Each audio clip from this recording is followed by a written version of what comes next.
रामकृष्ण हरी मंडळींनो, माऊली कीर्तन सोहळा महाराष्ट्रातील सर्वात लोकप्रिय असलेले एकमेव चॅनल सप्ताह कीर्तन, भागवत कथा, हरिजागर व लाईव्ह कार्यक्रमाकरिता अवश्य संपर्क करा। माऊली चोपडे व देवा पाटील।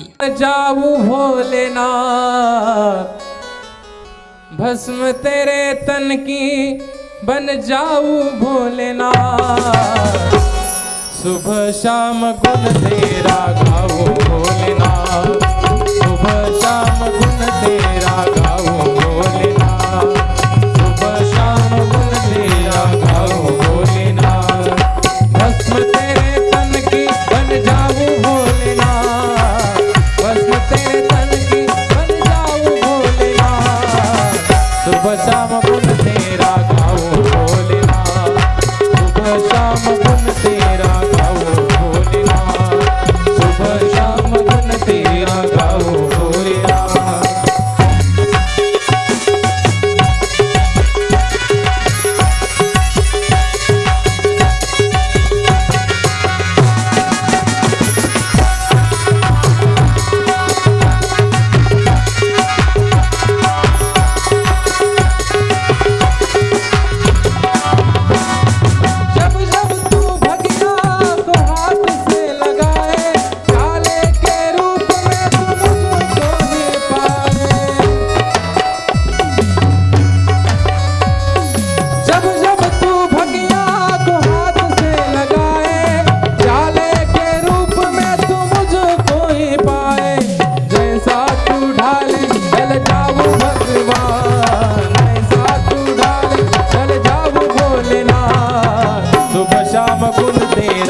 लेंगे सरकार तेरी सरकारी में, जी लेंगे हमें रख लेना श्री श्याम तेरी दरबारी में, हमें रख लेना श्री श्याम तेरी दरबारी में।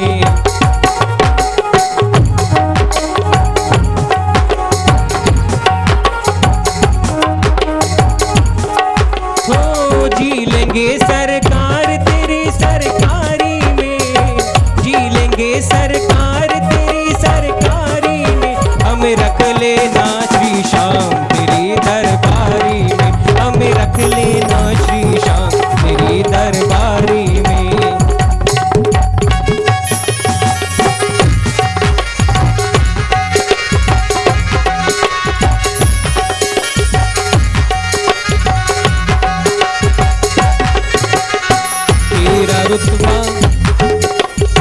तेरा रुतबा तेरा नजारा दो जहां से न्यारा है।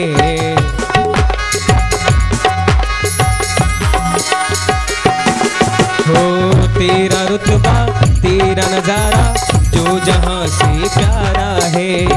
दिल भर मेरे तुमसे न कोई, दिल भर मेरे तुमसे न कोई, लगता मुझको प्यारा है। दिल भर मेरे तुमसे न कोई, लगता मुझको प्यारा है।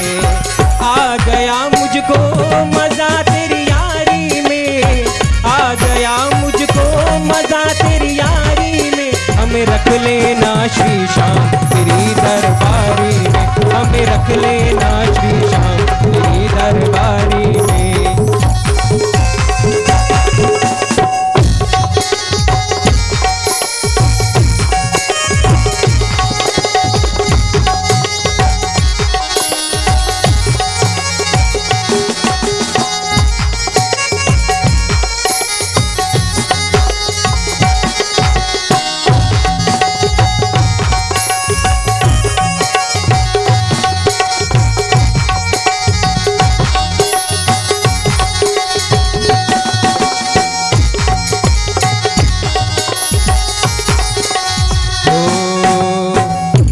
जो भी कर दे कन्हैया काम वैसा ही करो, हुक्म जो भी कर दे कन्हैया काम वैसा ही करो। तेरे लिए अगर मरना पड़े तो, तेरे लिए अगर मरना पड़े तो, तेरे दर पे ही मरो। तेरे लिए अगर मरना पड़े तो, तेरे दर पर ही मरो। क्या रखा है ऐसे रिश्तेदारी में, क्या रखा है ऐसे रिश्तेदारी में, हमें रख लेना श्री श्याम तेरी दरबारी में, हमें रख लेना श्री श्याम तेरी दरबारी में।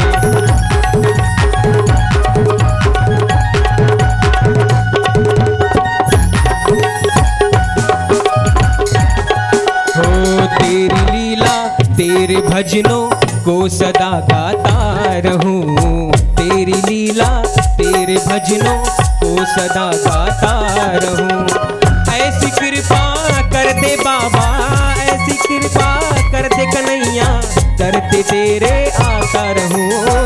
ऐसी कृपा कर दे कन्हैया, कर तेरे आता रहूं। क्या करूं बन जाऊं तेरा प्यारा मैं, क्या करूं बन जाऊं तेरा प्यारा मैं, हमें रख लेना श्री श्याम तेरी दरबारी में, हमें रख लेना श्री श्याम तेरी दरबारी में, हमें रख लेना श्री श्याम तेरी दरबारी में, हमें रख लेना श्री श्याम तेरी दरबारी में।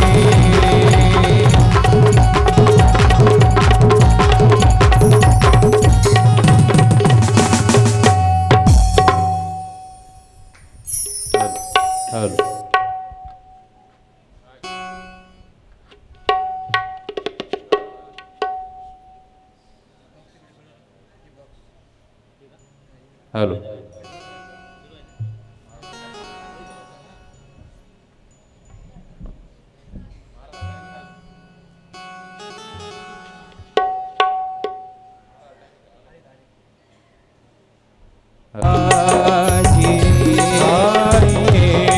महाराज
ओम नमः शिवाय, ओम नमः शिवाय, हर हर भोले नमः शिवाय। ओम नमः शिवाय, ओम नमः शिवाय, हर हर भोले नमः शिवाय। ओम नमः शिवाय, ओम नमः शिवाय, हर हर भोले नमः शिवाय। नमः शिवाय, ओम नमः शिवाय, हर हर भोले नमः शिवाय। गंगाधरा शिव गंगाधराय, हर हर भोले नमः शिवाय। गंगाधराय शिव गंगाधराय, हर हर भोले नमः शिवाय। गंगाधरा शिव गंगाधराय, हर हर भोले नमः शिवाय। गंगाधराय शिव गंगाधराय, हर हर भोले नमः शिवाय। नमः शिवाय, ओम नमः शिवाय, हर हर भोले नमः शिवाय। ओम नमः शिवाय, ओम नमः शिवाय, हर हर भोले नमः शिवाय। सोमेश्वरा शिव सोमेश्वराय, हर हर भोले नमः शिवाय। सोमेश्वराय शिव सोमेश्वराय, हर हर भोले नमः शिवाय। सोमेश्वराय शिव सोमेश्वराय, हर हर भोले नमः शिवाय। सोमेश्वराय शिव सोमेश्वराय, हर हर भोले नमः शिवाय। नमः शिवाय, ओम नमः शिवाय, हर हर भोले नमः शिवाय। ओम नमः शिवाय, ओम नमः शिवाय, हर हर भोले नमः शिवाय।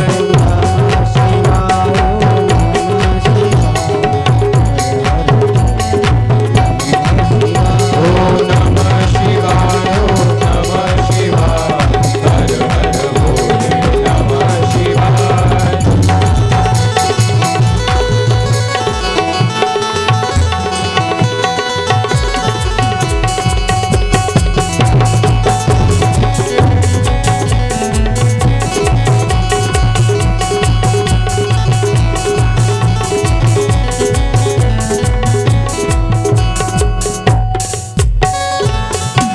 द्वारकाधीश भगवान की जय, उमापति महादेव की जय।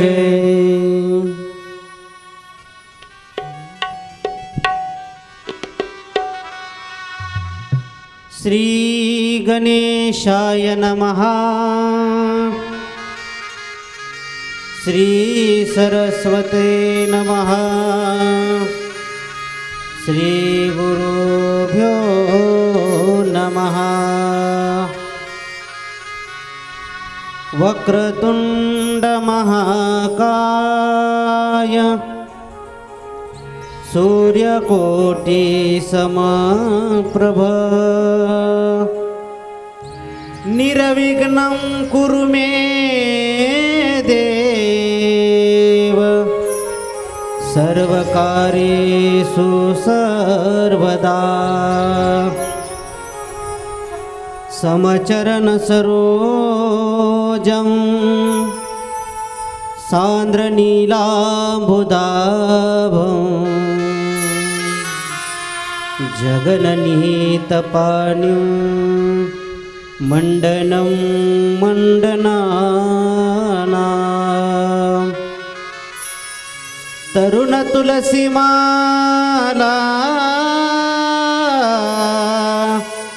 कंदरं कञ्जनेत्रम्, सदयधवलहासं विठ्ठलं चिन्तयामि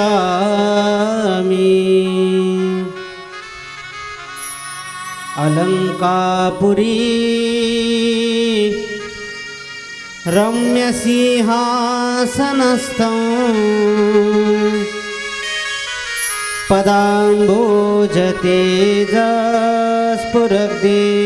पदाम्बोजतेजस्फुरद्दिक्प्रदेशं विधीन्द्रादिदेवये सदा स्तूयमानं समाधिस्थमूर्तिं भजे ज्ञानदेवं लोकाभिरामं रणरङ्गधीरं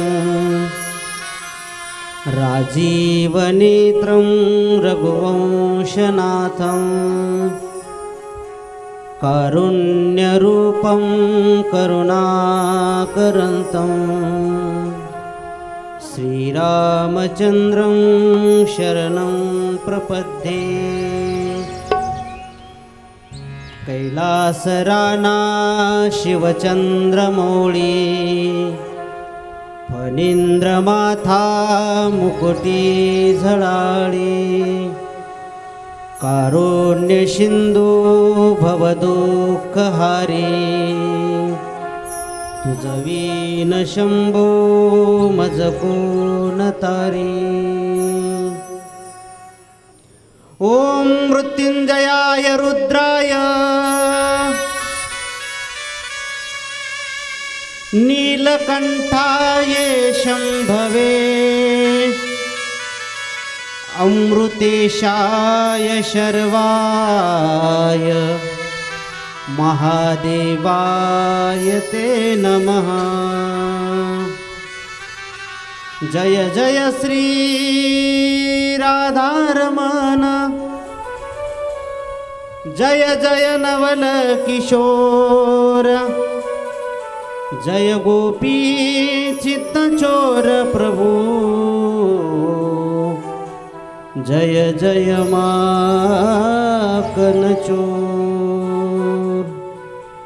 आपण एकदा सर्वांनी मोठ्या अंतकरणाने श्रद्धेने आणि निष्ठेने भगवंताचं नामस्मरण करू। हरे राम राम राम सीता राम राम राम हरे राम राम राम सीता राम राम राम हरे राम राम राम सीता राम राम राम हरे राम राम राम सीता राम राम राम सीता राम राम राम सीता राम राम राम सीता राम राम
वरदे हरी विठ्ठल श्री ज्ञानदेव तुकाराम गोपाल कृष्ण भगवान की जय पंढरीनाथ भगवान की जय माऊली ज्ञानेश्वर महाराज की जय जगद्गुरु तुकाराम महाराज की शांती ब्रह्म एकनाथ महाराज की जय सद्गुरु मोतीराम महाराज की गुरुरे मारुती महाराज की जय ओंकारनाथ भगवान की जय रघुनाथ गुरुजी महाराज की जय उमागीर महाराज की जय नमः पार्वती पते शिव हर हर महादेव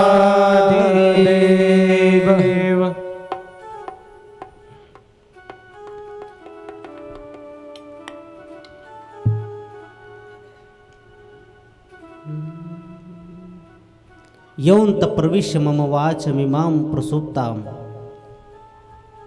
संजीवयत्तखिल शक्तिधर स्वदाम्ना अन्यांच हस्तचरण श्रवणत्व गादीन प्राणान नमो भगवते पुरुषाय तुभ्यम। इको थोड़ा कमी कर दो,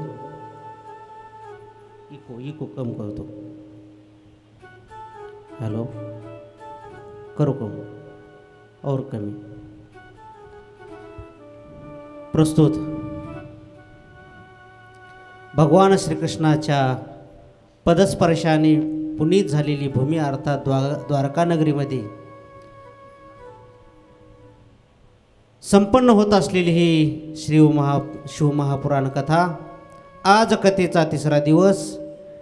या संबंधाने उपस्थित असणारे व्यासपीठावर माझे सर्व संगीत सहकारी नकुल महाराज, करेवार महाराज, मनोज महाराज, मंगेश महाराज, विकास महाराज, देवा महाराज, गोडा अशी साऊंड सिस्टीम आहे, श्री स्वामीनारायण साऊंड सिस्टीमवाले, माऊली कीर्तन 16 यूट्यूब चॅनल, वडीलधारी पुरुष मंडळी, माता भगिनी, नवयुवक, छोटे छोटे सर्व बालक आणि या कथेचं ज्यांनी आयोजन केलं अर्थातच समस्त भक्तमंडळीच्या सहकार्याने सर्वांच्या उपस्थितीमध्ये संपन्न होत असलेली ही शिवमहापुराण कथा। कालपर्यंत आपण कथा ज्या श्रवण केल्या त्याच्यामध्ये आपण कथेचं महात्म्य पाहितलं। त्या महात्म्यामध्ये 2 कथा पाहितल्या। एक म्हणजे देवराज नावाचा ब्राह्मण, त्याचा कसा उद्धार झाला। त्या देवराज नावाच्या ब्राह्मणाने भगवान शिवाची असणारी ही लीला श्रवण केली, त्याचा सुद्धा उद्धार या शिवमहापुराण कथेने झालेला आहे। हे आपण या कथेद्वारे श्रवण केलेलं आहे। आणि दुसरी एक महात्म्यामध्ये कथा आली ती म्हणजे बिंदुक आणि चंचुला यांची।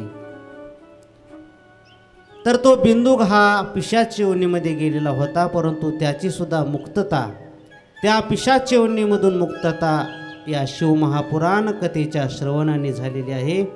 असे 2 महात्मे आणि प्रत्यक्ष आपण शिवमहापुराण कथेला प्रारंभ केलेला होता।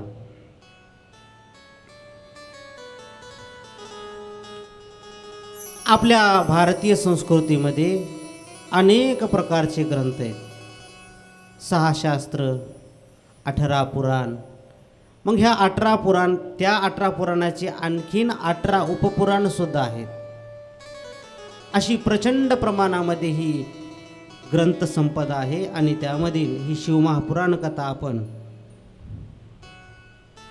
श्रवण करत आहोत। तर महर्षी महाराज काही प्रमेय सांगतात। व्यासांचं एक प्रमेय आहे, आपल्या हिंदुस्थानामध्ये जेवढी काही ग्रंथसंपदा आहे या ग्रंथसंपदेमध्ये सर्वात जास्त जर कोणी ग्रंथ लिहिले असतील, शास्त्र लिहिले असतील तर ते म्हणजे महर्षी व्यासांनी। मग आपल्याला हे सर्व ग्रंथ किंवा शास्त्र किंवा पुराण कथा अध्ययन करायला भेटतील का? नाही भेटणार। किंवा श्रवण करायला भेटतील का? नाही भेटणार महाराज। मग व्यास महर्षींनी असं काही सांगितलंय की जर तुम्हाला या पूर्ण कथेचं, हीच एक कथा म्हणून नाही अशा अनेक कथा असतील, अनेक पुराण असतील, अनेक शास्त्र असतील, 4 वेद असतील. हे जरी तुमच्याच्यानं श्रवण होत नसेल,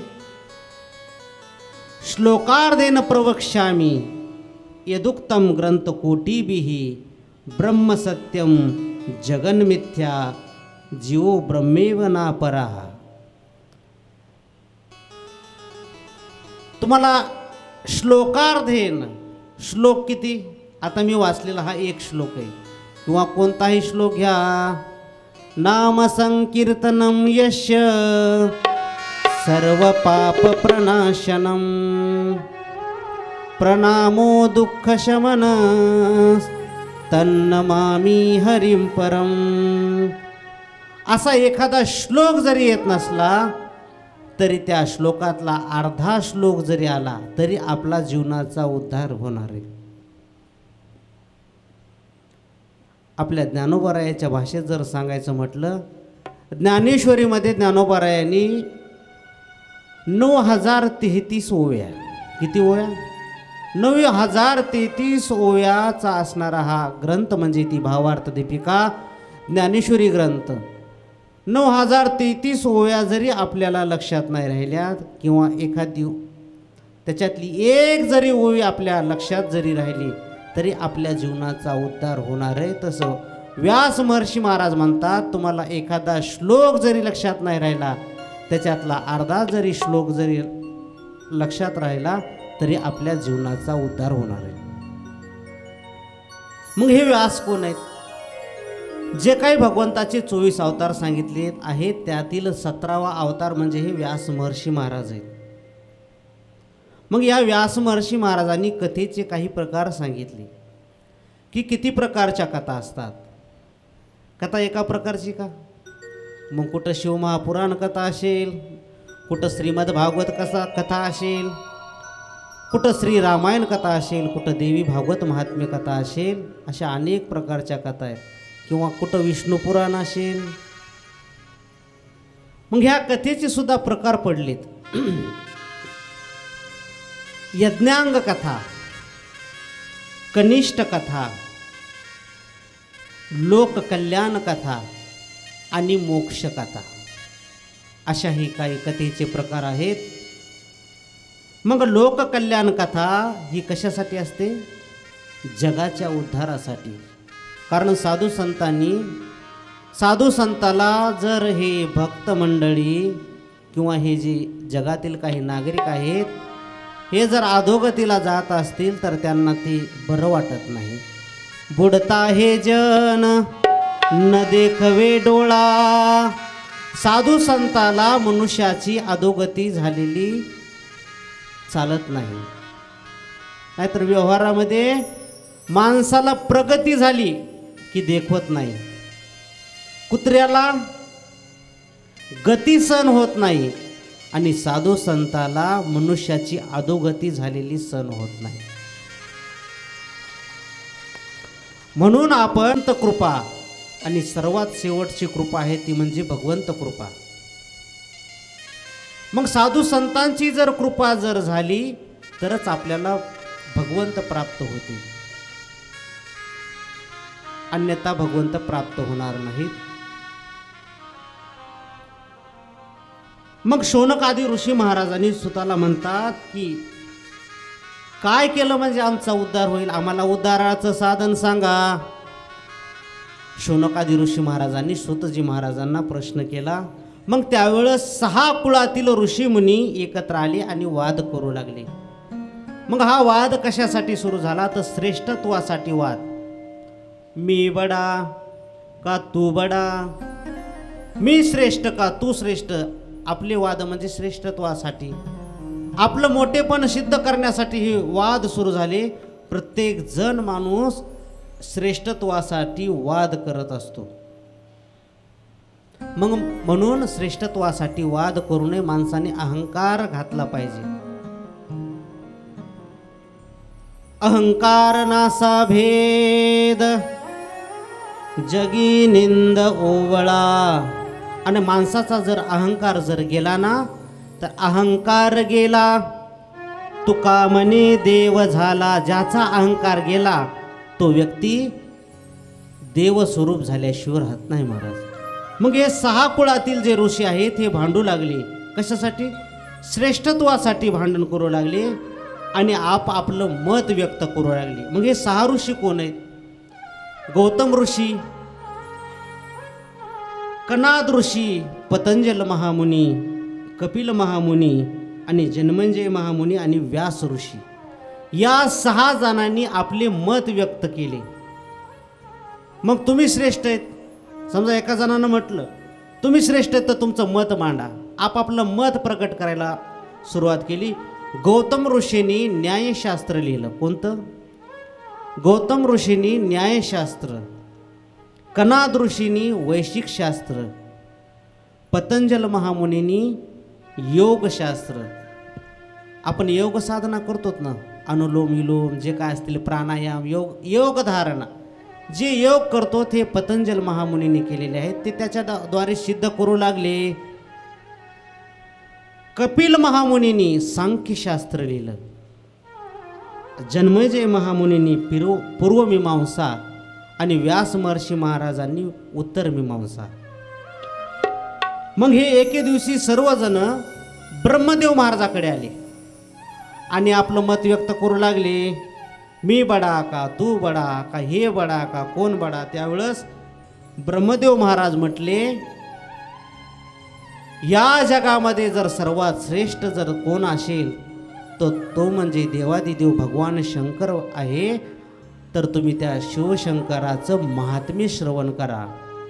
म्हणजे मग त्यावेळेस हे जे 6 ऋषी होते, हे 6 कुळातील ऋषी आपापलं मत व्यक्त केल्याच्या नंतर मग हे ब्रह्मदेवाने ज्यावेळेस सांगितलं की तुम्ही शिव परमात्म्याला जाणून घ्या, तो देवादिदेव भगवान शंकर कसा आहे, तुम्ही त्याची लीला श्रवण करा. मग त्यावेळेस मग या शिव परमात्म्याला जाणून घेण्यासाठी आम्ही काय करावं किंवा त्याची साधना, साध्य आणि त्याचा अधिकार कोण आहे ते आम्हाला सांगा. म्हणजे सुतांना 3 प्रश्न केले. ही कथा म्हणजे कळण्यासाठी फार किचकट स्वरूपाची कथा आहे. आपल्याला हे सर्व अनुवाद हे ते कळाले पाहिजेत. एरवी आपल्याला श्रीमद भागवत कथा श्रवण करण्याचा लाभ अनेक ठिकाणी प्राप्त झालेला आहे. श्रीमद भागवत कथेमधील एका ऋषीचं, एका भक्ताचं किंवा जे काही कथा आलेली आहे ते आपल्याला कथा पाठ झालेल्या आहेत. परंतु हे शिवमहापुराण कथा जी आहे, हा ग्रंथही आपल्यासाठी नवीनच आहे. ही कथासुद्धा आपल्यासाठी नवीनच आहे. याच्यातील नावंसुद्धा नवीन आहेत. मग सुतांनी 3 प्रश्न केले. महाराज, साध्याचं स्वरूप सांगा, साधना सांगा आणि अधिकारी सांगा. मग आम्हाला साध्याचं स्वरूप आहे शिवस्वरूपाची प्राप्ती करून घेणे. हे या ग्रंथाचं साध्य आहे. साधन म्हणजे शिवपरमात्म्याची सेवा करणे, शिवपरमात्म्याची कथा श्रवण करणे, शिवपरमात्म्याची पूजा करणे, शिवपरमात्म्याच्या नामाचा जप करणे, म्हणजे शिवपरमात्म्याची सेवा आणि नित्य सेवा करणं. म्हणजे कधी आपल्याला मनाला वाटलं तेव्हा सेवा करायची का? नाही, नित्य सेवा केली पाहिजे. शिवपरमात्म्याची जर नित्य सेवा जर केली तर साध्य प्राप्त करण्याकरिता ही साधना महत्त्वाची आहे. आणि साधना करण्यासाठी निश्चय करावा माणसानं. निश्चय जर करून जर एखादी आपण साधना जर करत असतो तर निश्चित आपण त्या गोष्टीपर्यंत गेल्याशिवाय राहत नाहीत. कारण निश्चयाचे बळ तुका म्हणे तेची फळ. दृढ निश्चय केला पाहिजे की मला हे मिळवायचेच. दृढ निश्चय असावा माणसाचा. निश्चय जर एकदा केला तर मग अनेक जरी संकट आले तरी आपण आपल्या निश्चयाच्या व्यतिरिक्त इतरत्र हललं नाही पाहिजे. जसं की श्रीमद भागवत ग्रंथामध्ये ध्रुव बाळाची कथा आली. ध्रुव बाळाने दृढ निश्चय केला की मला आता काय करायचे, मला देव भेटवायचा आहे, मग ते देव कशानं भेटेल, कुठे भेटेल, त्याची साधना काय, काहीच माहीत नाही. आणि देवर्षी नारद महर्षींची भेट झाली. नारायणा नारायणा नारायणा नारायणा. देवर्षी नारद महाराजांना साष्टांग प्रणिपात केला ध्रुव बाळाने. आणि देवर्षी नारद महाराज म्हटले, बाळा, अरे तुझं वय काय आणि तू ह्या जंगलामध्ये, ह्या वनामध्ये कशासाठी आलास? महाराज, मला देव प्राप्त करायचा आहे. त्यावेळेस देवर्षी नारद महाराज म्हटले, कारण साधू संत हे आपली परीक्षा घेत असतात. आलाय गडे इकडं, आपली सुद्धा काही लोकांनी परीक्षा घेतली असेल ना. द्वारकेला बाबा बाबा बाबा बाबा लय लांब आहे द्वारका. आणि ट्रेनमध्ये चढताना त्या ना इतका गर्दा होते, लईच गर्दा होते. अशी भीती घातली का नाही? ट्रेनमध्ये बसूस तर माणसाचा बीपी वाढलेला होता. माझ्या सगट मला नव्हता समजा, पण म्हणा लागायला, होय लई ट्रेनमध्ये गर्दी असते. नसती रे बाबा गर्दी, चल. गावात कोणी म्हणायले लईच गर्दी राहती, चढताच येत नाही, थैलीच पडती, पिशवीच राहती, काय आधार कार्डच पडते. परंतु दृढ निश्चय जर असला ना तर माणूस येणार म्हणजे येणारच. तसं ध्रुव बाळाला देवर्षी नारद महाराज म्हटू लागले, बाळा तुझं वय काय? अरे तुझं कोमल वय आहे आणि ह्या जंगलामध्ये हिंस्र पशु पक्षी राहतात.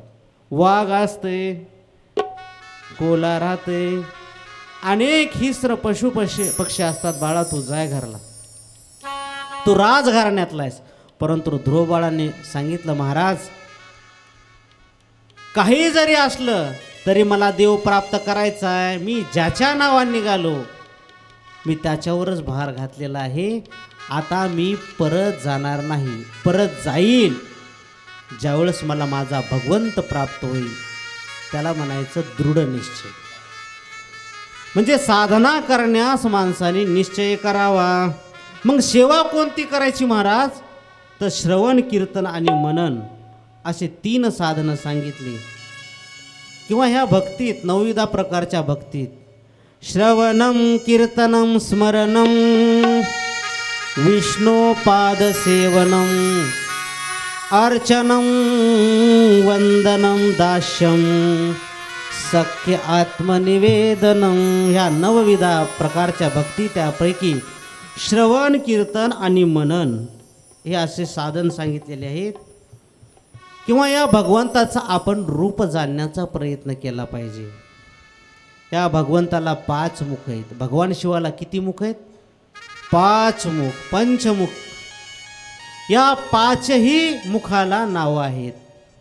ईशान, तत्पुरुष, अघोर, वामदेव आणि सद्दुजात असे ह्या भगवान शिवाचे पंचमुखाचे 5 नाव आहेत. आणि कोणत्या नाही तर कोणत्या रूपानं देव आपल्याला निश्चित भेटल्याशिवाय राहत नाही. आपल्याला देव कसा कळलो महाराज? आणि ते जर देव कळाला ना तर देवाचं नख सुद्धा ठेवणार नाहीत माणसं. ठेवतील का? नाहीत. परंतु आपल्याला देव कोणत्या नाही तर कोणत्या रूपानं भेटत असतो. संत नामदेव महाराजांना सुद्धा देव भेटला पण कळाला नाही. देव कळाला पाहिजे.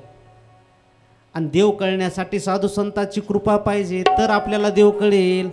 संत नामदेव महाराजांना सुद्धा देव भेटला पण कळाला नाही. कळाला का? कळाला नाही. आणि म्हणून तर गोरोबा काकांनी तो कच्चा ठरवला. आणि नंतर नामदेवराय आपल्या औंढा नागनाथ क्षेत्रावर आले. विसोबा महाराजांना पाहितलं, त्यावेळेस त्या पिंडीवर ते झोपलेले होते. ही तुम्हाला सर्व कथा श्रुत आहे, ज्ञात आहे. आणि नंतर मग नामदेव महाराजावर अनुग्रह झाल्याच्या नंतर नामदेव महाराज ज्यावेळेस परत गेले आणि बार्शीला ज्यावेळेस ते कुत्रालन देवाचं रूप घेऊन, त्यावेळेस नामदेव महाराज म्हटले, देवा मी आता तुम्हाला ओळखले. हाती घेऊन तुपाची वाटी किंवा घृत वाटी नामा लागे श्वाना पोटी. देवा, अहो तुम्ही निस्तीच कशी कोरडी रोटी खायला, त्याला तूप लावून खा. मग आपल्याला जर देव जाणून जर घ्यायचा असेल तर साधू संतांची कृपा झाली पाहिजे. आणि साधू संतांची जर कृपा झाली तर निश्चितच भगवंताची कृपा झाल्याशिवाय राहणार नाही. एकदा मोठ्या प्रेमाने भजन भोले आपकी कृपा से सब काम हो रहा है. भोले आपकी कृपा से सब काम हो रहा है.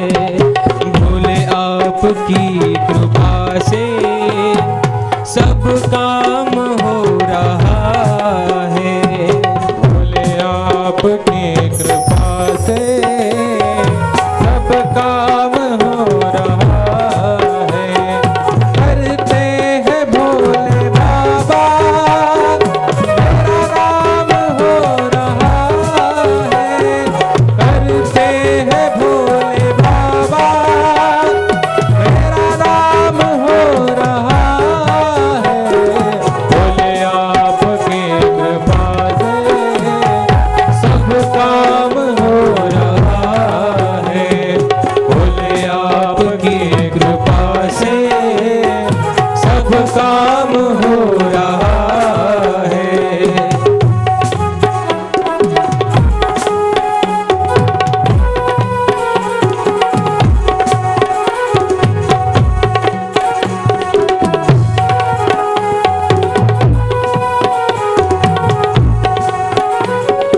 जीवन के मेरे हर दुख मिटते ही जा रहे हैं.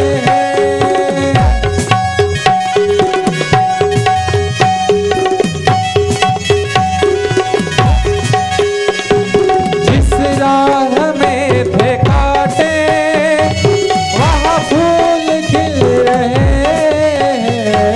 भोले आपकी कृपा से सब काम हो रहा है. भोले आपकी कृपा से सब काम हो रहा है.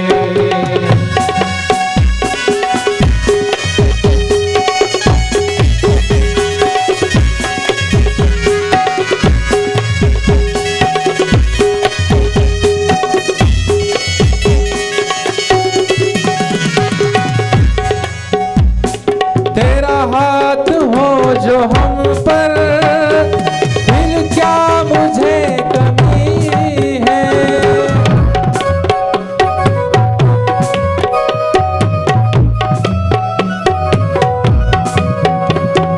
मेरी सास को नहीं अब कोई आरज़ू है.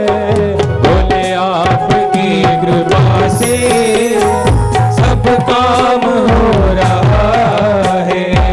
भोले आपकी कृपा से सब काम हो रहा है. करते हैं भोले बाबा मेरा नाम हो रहा है. भोले आपकी कृपा से सब काम हो रहा है. भोले आपकी कृपा से सब काम हो रहा है. भोले आपकी कृपा से सब काम हो रहा है. सब काम हो रहा है. सब काम हो रहा है.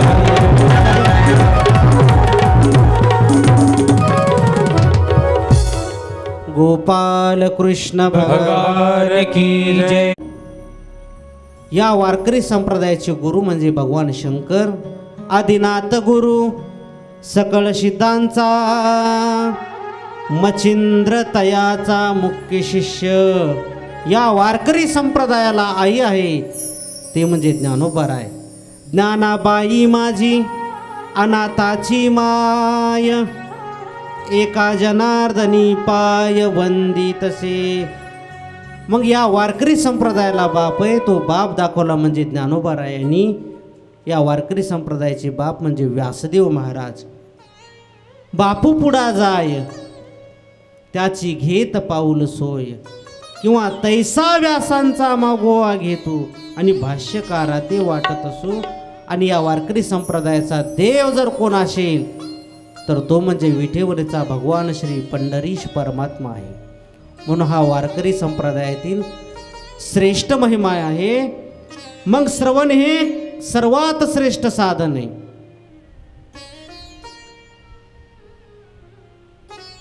श्रवण भक्ती सर्वात श्रेष्ठ भक्ती आहे. आपल्याला जर कथा वाचता नाही आली, कथा कोणाला सांगता जर नाही आली, तर कथा ऐकता मात्र येते ना निश्चित. आणि श्रवण भक्ती का श्रेष्ठ आहे, तर याच श्रवण भक्तीने श्रवणे परीक्षिती तरला भूपती, 7 दिवसा मुक्ती झाली तया. 7 दिवसामध्ये मुक्ती झाली ती म्हणजे राजा परीक्षितीला. का? कारण त्याने एकाग्र चित्ताने एका जागेवर बसून श्रद्धेने निष्ठेने श्रीमद भागवत कथा सुद्धा श्रवण केली होती, म्हणून त्याला 7 दिवसामध्ये सुद्धा मुक्ती झाली होती. तशाच प्रकारे या शिवमहापुराण कथेमध्ये सुद्धा अनेक भक्तांच्या कथा आल्या, त्यांचा सुद्धा उद्धार या शिवमहापुराण कथेच्या श्रवणाने झालाय. म्हणून आपण सुद्धा तन्मयतेने संशय सोडून मनात कोणत्याही प्रकारचा संशय न आणता कथा ही श्रवण केली पाहिजे. पुन्हा सांगितली कीर्तन भक्ती. कीर्तन केलं पाहिजे. कीर्तन म्हणजे कीर्तनाचे सुद्धा प्रकार आहेत. कंबरच बांधून कीर्तन करावं असं काय नाही. मग हे कीर्तनाचे अनेक प्रकार आहेत. गुण संकीर्तन, लीला संकीर्तन, नाम संकीर्तन. मग गुण संकीर्तन कशाला म्हणतात? ऐका यशश्री औदार्य, ज्ञान वैराग्य ऐश्वर्य, हे सहायी गुणवर्य वसती जेथ, मनोनी तो भगवंतू. देवाच्या या गुणाचं वर्णन करणे म्हणजे ते गुणसंकीर्तन आहे. मग देवाकडे किती गुण आहेत? देवाकडे तर अनंत गुण आहेत, परंतु ऐका यशश्री औदार्य ज्ञान वैराग्य ऐश्वर्य या गुणांचं संकीर्तन करणे म्हणजे त्याला गुणसंकीर्तन म्हणतात. लीला संकीर्तन, भगवंताच्या ज्या काही लीला आहेत, जशा आपण या लीला श्रवण करत आहोत, या श्रवण करणे म्हणजे याला लीला संकीर्तन म्हणतात. आणि नामसंकीर्तन म्हणजे हे सर्वात सोपं साधन आहे. कोणतं? नामसंकीर्तन. बरं, हे नामसंकीर्तन इतकं सोपं आहे. नामसंकीर्तन साधन पैसोपे. सोपं तर आहेत, पण यानं काय होईल? जळतील पापे जन्मांतरीचे. मग हे कसं बी घेता येतं, बसल्या बसल्या घेता येतं, भांडण करताना सुद्धा घेता येतं. पुढची जर आपल्याला वाईट जर बोल लागली, वाकडं तिकडं जर बोल लागली, तिनं बोलू जा. आपण ती काही जरी म्हटली की रामकृष्ण हरी, तिनं शिवी जरी दिली श्री शिवाय नमस्तुभ्यम, तिला राग येईल का महाराज? समोरच्या भांडणाऱ्या व्यक्तीला राग येईल का? येणारच नाही ना. बरं, भांडण करतानाही तुम्ही देवाचं नामस्मरण घेऊ शकतात. जेवण करताना सुद्धा, भोजन करताना सुद्धा घासाला राम सीताराम हनुमान ओम नमः शिवाय, अन्न पवित्र होईल ना. सीताराम हनुमान सीताराम हनुमान सीताराम हनुमान सीताराम हनुमान सीताराम हनुमान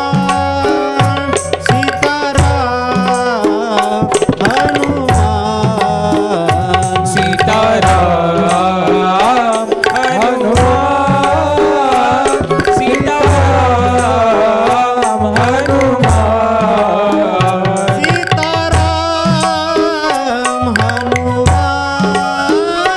सीताराम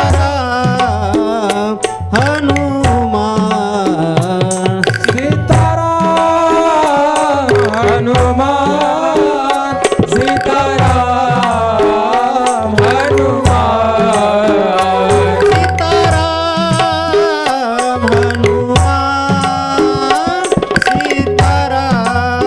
सीताराम हनुमान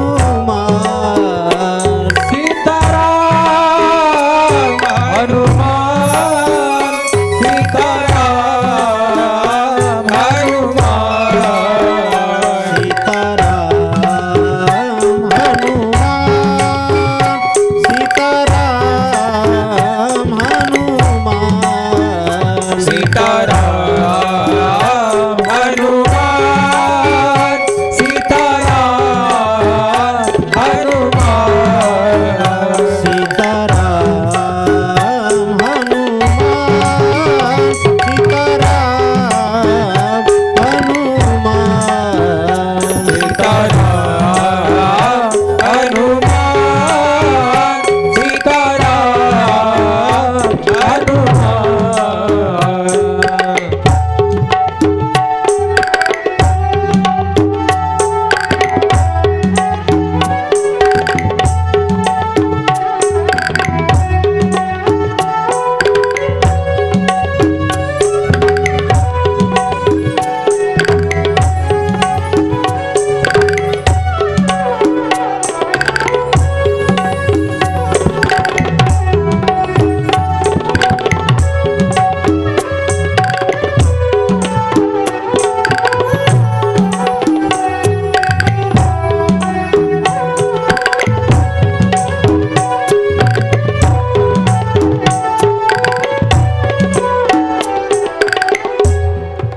डम डम डमरू बाजे रे भोलेनाथ शंकरा डम डम डमरू बाजे रे भोलेनाथ शंकरा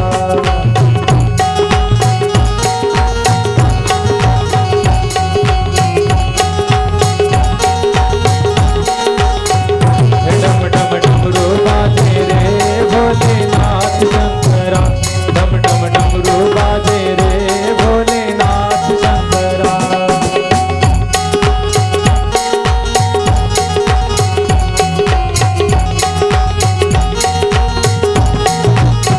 हे भोलेनाथ शंकरा शंभुनाथ शंकरा भोलेनाथ शंकरा शंभुनाथ शंकरा डम डम डमरू बाजे रे भोलेनाथ शंकरा डम डम डमरू बाजे रे भोलेनाथ शंकरा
संकीर्तनाचे सुद्धा प्रकार सांगितले. गुण संकीर्तन, लीला संकीर्तन आणि नामसंकीर्तन. सर्वात सोपं जर काय साधन असेल तर ते म्हणजे या भगवंताचं नाम. मग ते स्वयंपाक करतानाही घेता येतं, जेवतानाही घेता येतं, भांडतानाही घेता येतं, शेतात काम करताना कुठेही भगवंताच्या नामाचा उच्चार करण्यासाठी त्याला काही काळ, वेळ, ठिकाण, स्वर असावा, ताल असावा असं काही लागत नाही. आणि तिसरं साधन सांगितलं ते म्हणजे मनन. त्या भगवंताचं सतत चिंतन केलं पाहिजे, ध्यान केलं पाहिजे. मग एकदा महर्षी व्यासांच्या मनामध्ये संभ्रमित स्थिती निर्माण झाली. साहजिक आहे महाराज, आपल्याला सुद्धा व्यवहारामध्ये वाटतं की पहा मी कसे दिवस काढले, मी म्हणजे आपण, प्रत्येकाला वाटतं. माझ्याकडं काय होतं, काहीच नाही, नुसत्या कपड्यावर गेलो होतो म्हणते ह्या शहरात. महाराज फक्त अंगावरल्या कपड्यावर आलो होतो मी, आणि आता हे घर, हे चारचाकी गाडी, हे मुलं बाळं, एवढं कमवलंय हो, पण आता माझ्याकडं कोणीच लक्ष देत नाही. मी एवढं मिळवलंय पण ह्याचा काही उपयोग नाही. तसं महर्षी व्यासांना वाटलं मी एवढ्या मोठ्या प्रमाणामध्ये ही ग्रंथ संपदा लिहिली, 4 वेद लिहिले, 6 शास्त्र, 18 पुराण, प्रचंड प्रमाणामध्ये मी हे लिहिलंय, परंतु मला समाधान नाही. संभ्रमित स्थिती निर्माण झाली. आणि एका वनामध्ये बसले होते महर्षी व्यास, परंतु भगवंताचं स्मरण करू लागले. देवा मला असं का झालं असेल, मला समाधान का नाही. माणूस सर्व गोष्टी जे काय करतो फक्त आणि फक्त समाधानासाठी, बरोबर आहे ना. समाधानासाठीच आपण इकडे कशासाठी आलो, समाधान भेटावं म्हणून. मग मला तुम्ही सांगा असं समाधान दुसरीकडे आहे का कुठं. आपल्याला आठवण आली का घराकडची, काहीच आठवणी न झाली. आपणही कधी जर आपल्याला आपण जर उद्विग्न झालोत ना, संभ्रमित स्थिती निर्माण झाली, टेन्शन जर आलं, तर जीवाचं बरं वाईट करण्यापेक्षा आपण भगवंताचं ध्यान केलं पाहिजे. आणि आपल्याला दुःखामध्ये निश्चित भगवंताचं ध्यान होतच असतं. दुःख आल्यावर देवाचं नाही तर दुसरं कोणाचं ध्यान आहे. दुख में सुमिरन सब करे, सुख में करे न कोय. जो सुख में सुमिरन करे तो दुःख काहे को होय. आपल्याला दुःख आल्याच्या नंतरच भगवंताचं ध्यान होतं, परंतु आपण सुखातही जर भगवंताचं जर ध्यान केलं तर आपल्यावर दुःखच येणार नाही ना. पण आपलं कसं असतंय, अंगाला आला ताप की देव माझा बाप, अंगाचा गेला ताप की मी देवाच्या बापाचा बाप. असं न करता सुखासुद्धा आपण भगवंताचं नामस्मरण केलं पाहिजे, भगवंताचं ध्यान केलं पाहिजे. मग महर्षी व्यास वनामध्ये बसले, भगवंताचं ध्यान करू लागले. आणि त्याच वेळेस एक दिव्य विमान आलं, आणि त्या दिव्य विमानामध्ये ब्रह्मदेवाचे 4 पुत्र म्हणजे सनक, सनंदन, सनातन आणि सुजान, अर्थात हे सनत कुमार आले. परंतु त्यावेळेस महर्षी व्यास ध्यानस्थ बसलेले होते, ध्यान करू लागले. हरी शरणं हरी शरणं हरी शरणं हरी शरणं हरी शरणं हरी शरणं हरी शरणं हरी शरणं. भगवान महर्षी व्यास ध्यानस्थ होते, आणि हे सनत कुमार त्यांनी थोडी प्रतीक्षा केली की महर्षी व्यास ध्यानातून कधी जागृत होतील. आणि जसेही ते महर्षी व्यास ध्यानामधून जागृत अवस्थेत आले की नमस्कार केला महाराज. व्यासांनी त्या सनत कुमाराला नमस्कार केला. महर्षी व्यास वयाने ज्ञानाने श्रेष्ठ आहेत, तरी परंतु महर्षी व्यासांनी सनत कुमारांना नमस्कार केला, कारण भरलेली घागर हिसळत नसती. बरं का माऊली महाराज, भरलेली घागर हिसळत नसती. आता माऊली महाराजांना माहिती की मला किती जणांचे मॅसेज, किती जण मला किती खाजवायलेत हे त्यांना माहिती. आपला एखादा व्हिडिओ पडला की तिकडून लगेच काही ना काहीतरी. आता त्याचं कावळ्याला काय दिसतंय, कावळा असते ना, कावळा कावळा बघितलाय का? बघितला नसला तर बघा, आपले कावळे आपल्याकडे. कावळ्याला फक्त जखम दिसत असते, तशी आपल्यात जखम नाही. मला तर वाटत नाही वा आपल्यात जखम आहे म्हणून, कारण आपण ज्यांचा आशीर्वाद घेऊन, आपण ज्यांचं अनुकरण करून जे हा परमार्थ करू, तर आपण त्यांच्याकडे बघतो. जर आपण एखादं व्यतिरिक्त जर काही केलं तर आपण ज्या परंपरेमध्ये काम करतो त्या परंपरेला गालबोट लागण्याचा कोणीतरी प्रयत्न करतात. आपलं कोणतंच वाईट नसतंय, काहीच नाही, परंतु काही जणांना वाटतं की हे असंच व्हायले ते तसंच व्हायले. करा मेसेज, ज्याचं त्याचं ते, आम्ही आमचा आनंद घ्यायलो. परंतु भरलेली घागर हिसळत नाही. हिसळते का? अर्धीच घागर हिसळत असते. शांत राहिलं पाहिजे, संयम राखला पाहिजे माणसानं. तसं महर्षी व्यासाने नमस्कार केला सनत कुमारांना. का? कारण संत हे श्रेष्ठ आहेत. तुम्ही सनकादिक संत मनविता कृपावंत, कृपा कराल ते थोडी पाया पडिलो बराडी. किंवा तुका म्हणे ज्याचे सनकादिक ध्यात, ते आमचे कुळदैवत पांडुरंग. किंवा शुक सनकादिक नारद तुंबर भक्ताच्या पोटी, कवाडा अडोनी मुख पाहता ती जगजेटी. या सनकादिक संतांचं वर्णन सुद्धा आपल्या थोर थोर साधू पुरुषांनी संत महात्म्यांनी केलेलं आहे. मग नमस्कार केला व्यासदेव महाराजांनी. का? कारण व्यासदेव महाराजाच्या अंगामध्ये नम्रता होती. नम्रता असली पाहिजे माणसाच्या अंगात. माणूस हा नम्री नसला पाहिजे. माणूस नम्री नसावा, नम्रता असावी. कारण व्यासांना श्रेष्ठत्वाचा अभिमान नव्हता.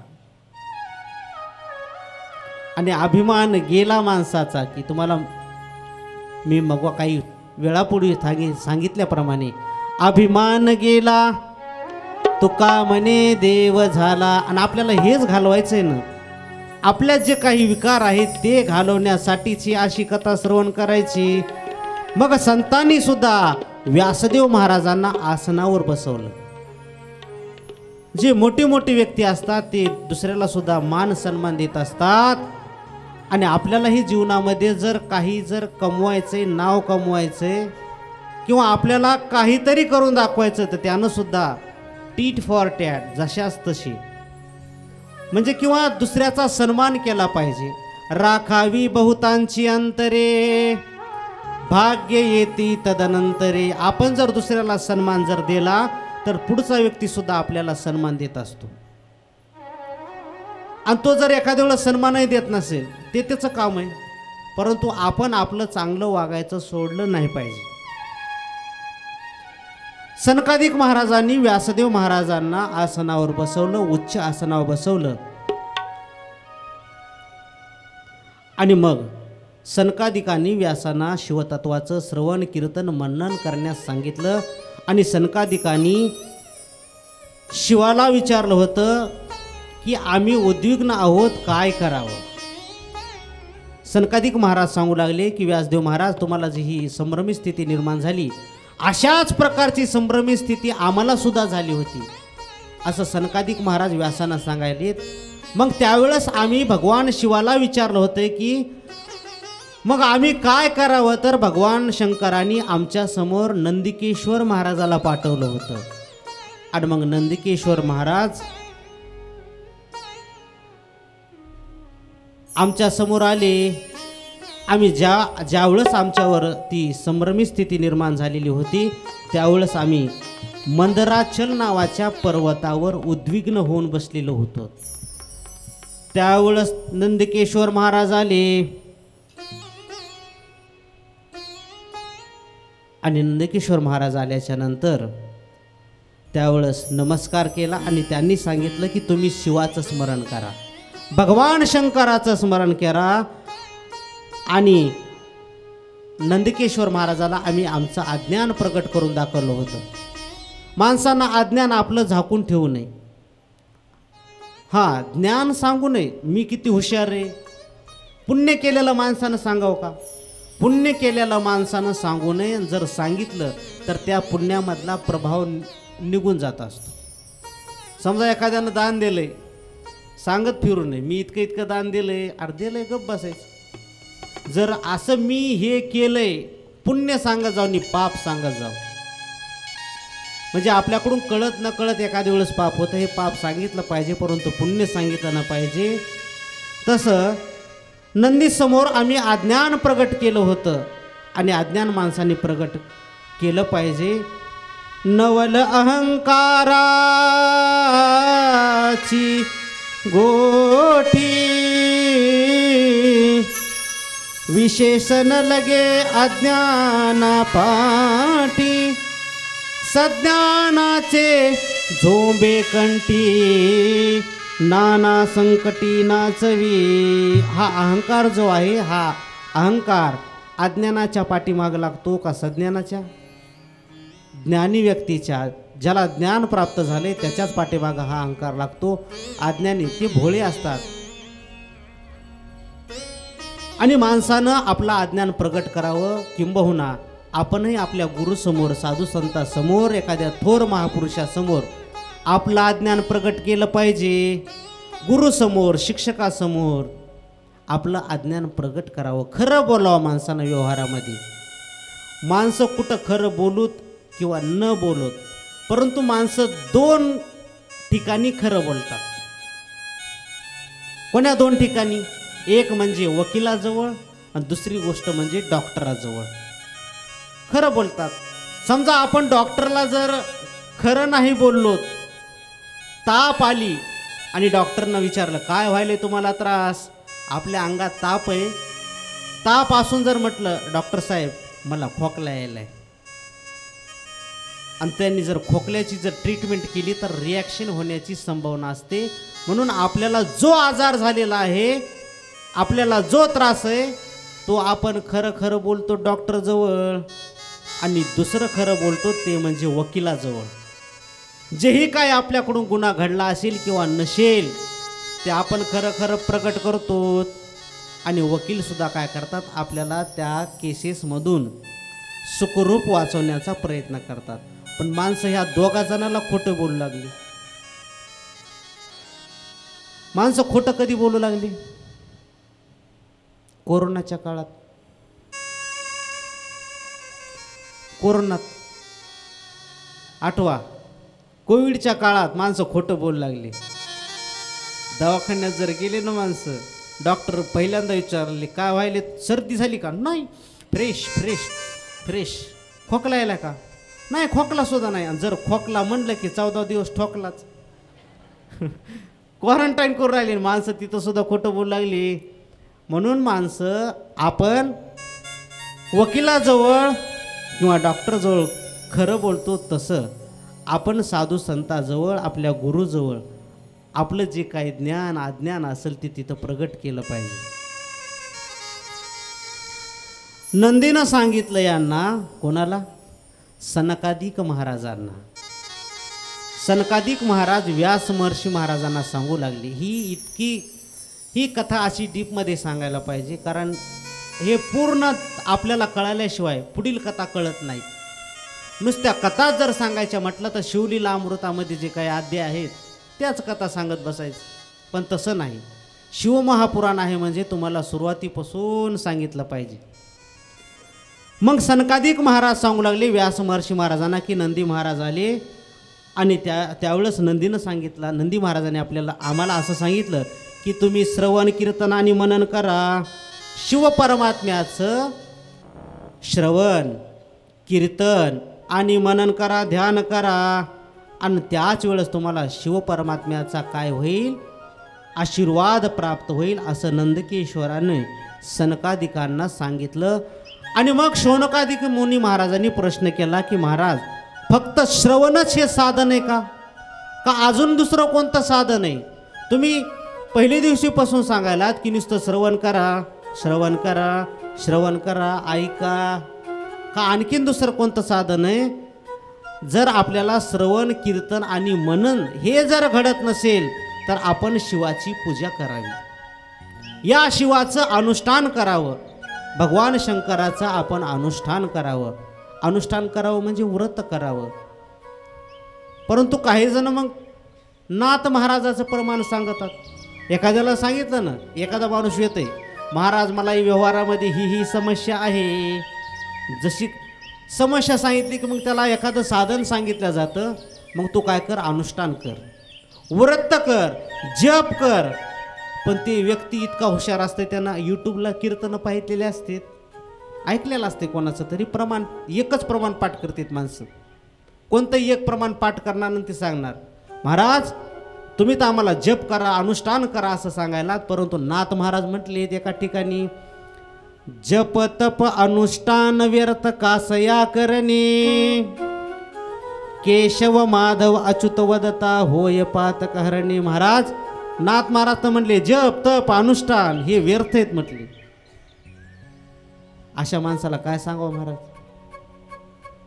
परंतु शौनकादिक मुनी महाराजांनी ज्यावेळेस प्रश्न केला की दुसरी साधना सांगा, काय केलं पाहिजे, तर शिवाची पूजा करावी. मग शिवाची पूजा करायची, भगवान शंकराची जर आपल्याला पूजा करायची तर प्रथमतः सांगितलं या शिवमहापुराण ग्रंथामध्ये की आपण म्हणजे तो